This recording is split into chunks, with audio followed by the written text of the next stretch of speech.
is you that is, maybe Michelle, you want to tell us about what's changing, what'll be different? Kind of started off for us. There are a lot of changes that are going to be coming out in the spring of 2014.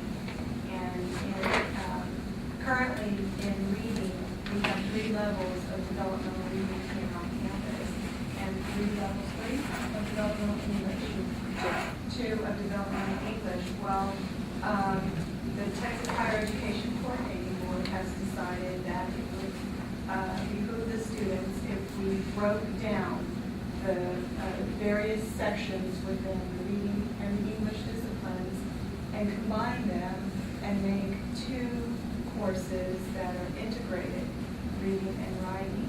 And so students will no longer be required to take the sequence of reading courses and the sequence of English courses. They would just be required to take the combined course, and that would fulfill the requirements for reading English. So there are a lot of changes coming, and I think it's a good thing for the students. I really do. I teach reading. I've taught a developmental English combined with a developmental reading, and it really fits because I was able to teach my students, okay, this is how we recognize it in a passage. Now you're going to turn the table around. You're going to be the writer, and you're going to create this for another student to read it and determine what is the topic, what is the main idea, whatever. And so, even today, I'll tell my students, okay, we call it this in reading class. When you get into your English class, your English prof is going to call it such and such. And so a lot of times I'll get comments from my students and they'll tell me, I really liked how you connected the 2 because I never saw the 2 disciplines overlap. And in our public school system right now, I was a reading specialist for many years, and we separate. We do very little overlapping in the public schools. It's beginning to change now because of the new STAR testing and the EOC court test that the students in the high school have to take. But I think it's going to be a good thing. It's going to be stressful, but I think it's going to be it's stressful for the faculty to make the change, but I think it's a good thing for our students. Now, math, I don't know.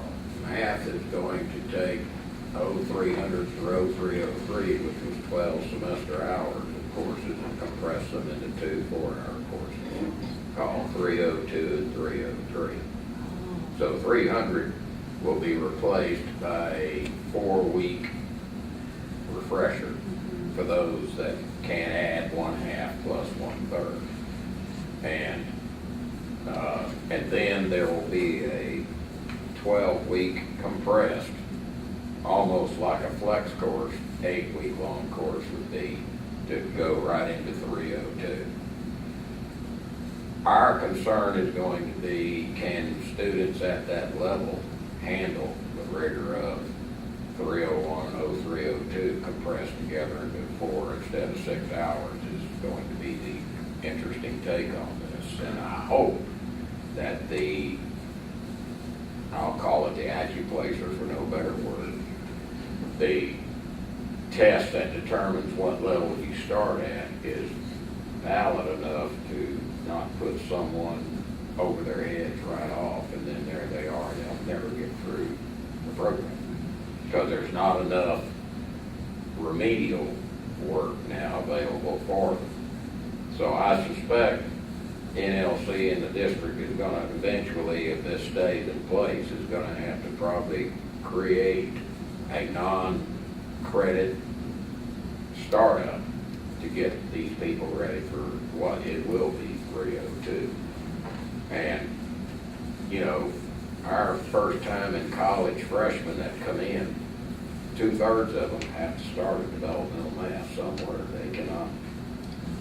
They're not able to handle the rigor of college algebra yet. 2/3 of the students that come in? Yes. Wow.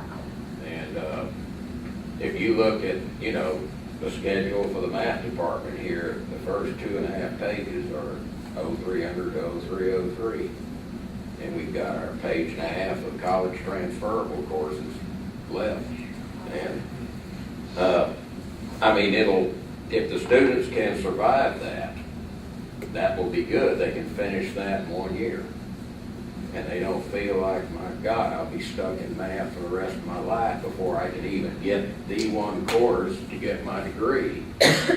And I'm hoping before it's over with that a course like statistics can be substituted for college algebra for certain disciplines. And I think that would be a good thing. Because there's a lot of useful application in a course based on statistics that a lot of these disciplines can use. And not wonder why the fundamental theorem of algebra is so important. But that's what we've got facing us the next 2 years, along with the reading and English department doing the same thing. So what the key is going to be how the faculty that teaches these puts them together to give most students a good chance of succeeding. But we'll just have to see how that plays out. What are do you know what the statistics are on how many of those students make it through that? Yeah. Dr. Martinez teaches our statistics course, and she's been pretty successful with it. We get about 70% of it through. But what about the other, the 2/3 of the students that are taking The developmental, I don't have details on how they are doing, because all of them right now have to take college algebra to satisfy the 3-hour mathematics requirement to, get their associate's degree. And if we can, I hope this dual track can be created. Actually, it'd be 3. You've got your science, technology, engineering, math majors starting in 14, which is our 4-hour course. Then you've got the non-STEM 13, 14 for the non-technical disciplines, and then hopefully this statistics will be an available avenue eventually. But I don't think it is yet. But Dr. Maldonado is more attuned to that than I am right now. But, and I'm completely an outsider in this, but as I've heard people discussing it, it seems what's driving this combining is a concern that students don't continue, they become discouraged. That's because it takes so long, and they have no college credit after 2 years of Right. taking developmental classes. And is that what's driving this? Part of I think it. it's mine. And another one is economic. My concern, though, is especially in the reading and the English part, I have a lot of students. I teach 0301 and 0302. The majority of my students are ESL, EFL students. And my concern is they're going to take the TSI and they're not going to place into one of the higher level integrated reading and writing. And what are we going to do with these populations? I have a student who's a nurse who has her nursing degree from Japan, but she wants to pass the American exam, and so that's why she's in my developmental course. She wants to take some refresher courses here also, college level. They won't let her because she needs to have the scores on reading. And I just know that she would not score into, not college level for sure, but the integrated reading and writing. What's going to happen with our population, and as our population demographic shift, I'm very concerned about what is going to be the long-term effects. So what you're saying is that it's possible for a student not to even score. So there's a high and a low, but if students don't score a certain score, then they don't get into either of those. They're going to have, it's a really complicated flow chart that they have. And I really, I don't understand all of it, but I know there's going to be the 2 tracks for the 2 levels of the integrated. And they're supposed to come up with some ideas for AP, for adult basic education. But, it's very discouraging to be placed into adult basic education after you have graduated from, 4-year high school, or you have a degree in nursing and you're coming back.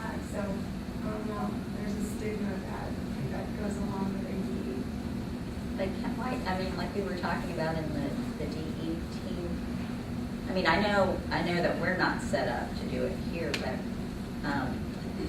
for that kind of student, isn't it really a continuing education? They're just trying to learn another language, basically, right? I mean, she's already got her degree. She's not interested in getting another degree. She just wants to pass the test over here, right? Well, she wants to, this particular student wants to pass the test, but she also wants to take some biology courses, refresher courses, so that, you know, she'll be prepared, better prepared. But she can't get into those courses, until she's college level reading. And so, but yeah, we don't have an ESL program here on this campus. But are there ESL programs in town, Other like campuses, BTSA? too. Other campuses, yeah. I mean, that just seems like that would be the more appropriate place for somebody like that. Well, maybe for her, but I also have students that their Spanish is their first language. And so they'll be in the class, and maybe they graduated from a high school here in the United States, but their Spanish is their first language, and it's you can tell. And so they're trying to get into college level courses too, but because they came when they were teenagers, it takes a little bit more time to become more fluent, at least for our standards here, to survive in a college classroom.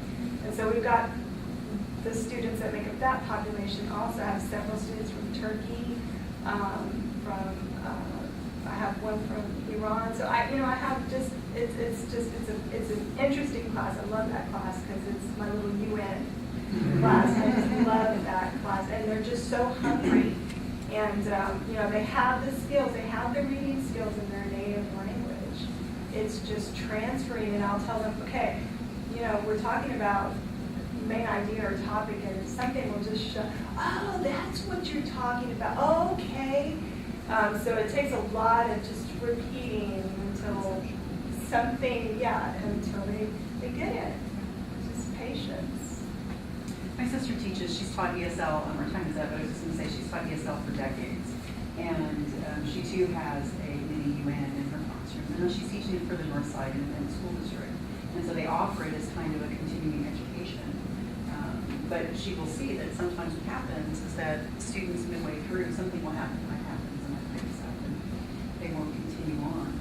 And she and I've never sat down and said, okay, so what do they do next? What's the next step? Is this just that kind of thing? But it seems to me, Michelle, that your concern is one that it's going to displace a lot of folks who were capable, but there's still where is, I guess, I went to community college, and it was sort of it was the safety net to a certain extent. And it seems like that's being defined differently. And I think I heard you say, Laura, money. What did you say? The cost. Anyway. Well, because it's costing a lot of money to take people, like 2 English